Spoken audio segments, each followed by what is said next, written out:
Good day, engineers, and welcome back to another calculator technique video for probability and statistics.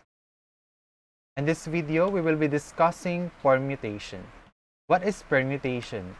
A permutation is an arrangement of objects in a specific order. In other words, it is the number of ways that a set of objects can be ordered. Mayroon tayong formula sa permutation nandyan sa baba, but in this video, we will use the calculator technique in finding the permutation. Question 1. A bag contains 3 red balls and 2 blue balls. How many different ways can 3 balls be drawn from the bag without replacement? First, before natin gamitin yung calculator technique, kailangan nating i-understand yung problem. And di ba ang formula natin is NPR, where N, yan yung total number, and R is the taken dito sa ating problem. So, yung taken daw is 3. Yan yung R, yung rate taken.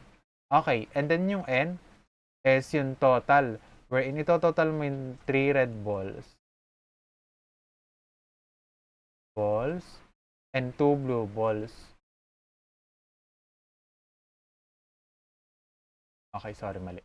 Blue balls. Okay, pag tinotal mo itong dalawa, ang magiging sagot ay 5. Sabi kasi is, how many different ways can 3 balls be drawn from the bag without replacement? So, meaning kahit anong kulay, basta makapag-draw daw tayo ng balls na 3, ilang ways daw siya. Okay, so in our calculator, we will use 5, yung symbol na ganyan, tapos 3. In our calculator, just press AC, then 5, shift, yung may NPR dyan, then 3. Ang sagot is 60. So, we can draw the balls in 60 ways. Okay, mayroon pang isa. Permutation with identical elements. A permutation is an arrangement of objects in a specific order. In other words, it is the number of the ways that a set of objects can be ordered. So, meaning, pag permutation with identical elements, tulad-tulad sila, kunyari, Christmas balls, tapos 12 yung total, tapos iba-iba lang silang kulay, tapos tatanungin, ilan yung permutation nung Christmas balls na yon. So, let's have the example para magets natin. So, itong N dito, yan yung total number, yung total number, naka-factorial. Then yung A, B, C is yung identical elements. Wherein yun yung mga Christmas balls yung sinasabi ko kanina. Okay, para mas magets natin, we have the question 2. There are 3 red socks, 5 blue socks, and 6 yellow socks hanging on the wall. How many ways can we arrange the socks? So, una is itotal mo muna yung number ng socks regardless of the color. So, si ay 6 plus 5 plus 3. So, meaning, ilan meron dito? 6 plus 5, 11 plus 3 is 14. So, merong 14. So, yan yung gagamitin na N. Diba?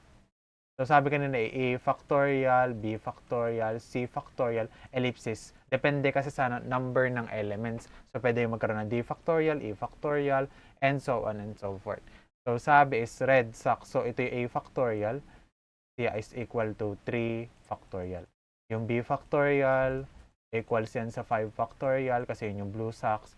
Then, yung C factorial is equals to 6 factorial.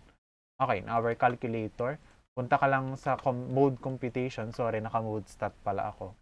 Mode computation. Then, i-substitute mo lang yung mga numbers diyan na nasa slide. Okay. So, sabi is n factorial is 14. So, 14 factorial. Then, 3 factorial sa A factorial times B factorial, wherein it is 5 factorial, i-times mo ng 6 factorial. Ay, sorry. Wala pa. Shift factorial. Equals. Ayan, ang sagot ay 168,160. So, ang sagot dito is 168,168 ways. Thank you for listening, and if you have any questions, you may email me in this email, and of course, you may send me a personal message on my official Facebook page account.